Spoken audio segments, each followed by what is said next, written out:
নমস্কার friends, welcome back to my channel ত্রিপুরার মেয়ে স্বপ্না চ্যানেলে সকলকে স্বাগত। কেমন আছো বন্ধুরা? চলো আজ পাস্তা রেসিপি তৈরি করি, সঙ্গে থাকো। তার জন্য নিয়ে নিলাম 250 গ্রাম পাস্তা।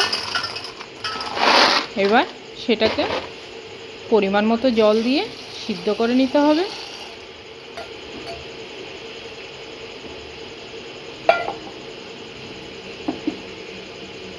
পরিপূর্ণ জল দিয়ে দিলাম। এবার গ্যাসটা জ্বালিয়ে সিদ্ধ করে নেব। আর তার মধ্যে দিয়ে দেব একটু রিফাইন্ড অয়েল, যেন লেগে না থাকে একটা আরেকটার গায়ে।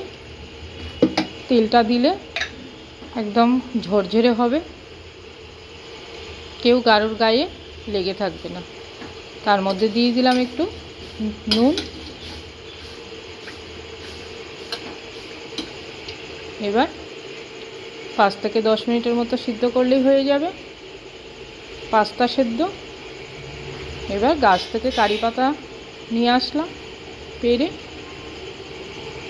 কারি পাতা দিয়ে আজ পাস্তাটা রান্না করব। তার মধ্যে আমি রিফাইন অয়েল দিয়ে দিলাম কড়াই গরম করে। তোমরা যদি চাও সর্ষের তেল দিয়েও করতে পারো, আমি বেশিরভাগটাই রিফাইন তেল ব্যবহার করি। নিয়ে নিয়েছি পেঁয়াজ, টমেটো, কারি পাতা আর কাঁচা লঙ্কা। প্রথমেই আমি কারি পাতাটা ভেজে নেব একটু।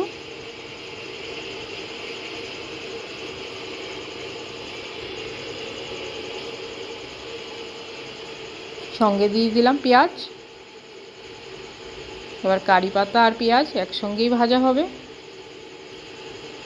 আরও কাঁচা লঙ্কাটাও দিয়ে দিলাম। এদিকে আমার পাস্তা সেদ্ধ হয়ে গেছে, এটাকে এবার নামিয়ে নেব।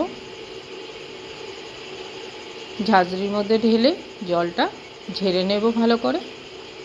সঙ্গে একটু ঠান্ডা জল দিয়ে এটাকে ভালো করে ধুয়ে নেব। তাহলে এটাও একটা প্রসেস যে কেউ কারোর গায়ে লাগবে না।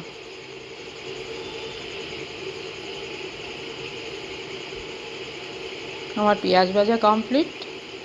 এবার দুটো ডিম ভেঙে দিয়ে দেব তার মধ্যে। আমি একদমই সিম্পল প্রসেসে এই পাস্তাটা রান্না করলাম, ঘরোয়া পদ্ধতিতে। কোনো রকম সস এখানে ইউজ করলাম না।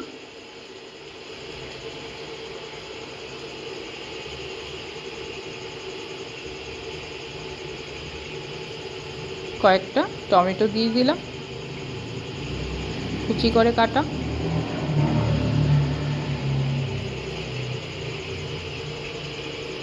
এবার সব কিছু ভাজা হয়ে গেছে।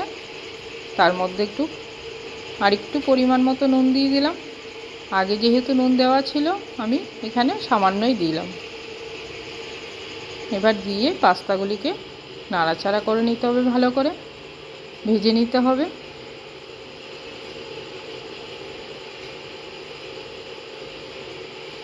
পাস্তাগুলি একটু লাল লাল করে ভেজে আসবে যখন, মনে হবে তখনই আমার পাস্তা রান্না মোটামুটি তৈরি।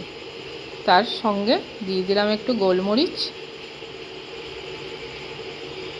টেস্ট বাড়ানোর জন্য।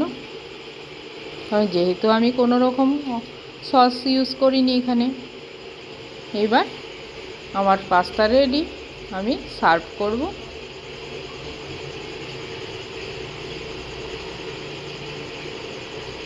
একটা টিফিন বক্সে আমি সস ছাড়াই সার্ভ করব, আরেকটা টিফিন বক্সে সস দিয়ে সার্ভ করব। যে যেটা খেতে ভালোবাসে সে সেটাই খাবে।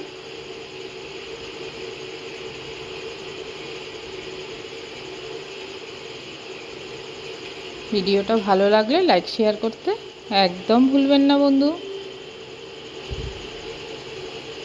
এই বাটিটার মধ্যে আমি সস দিয়ে দিলাম।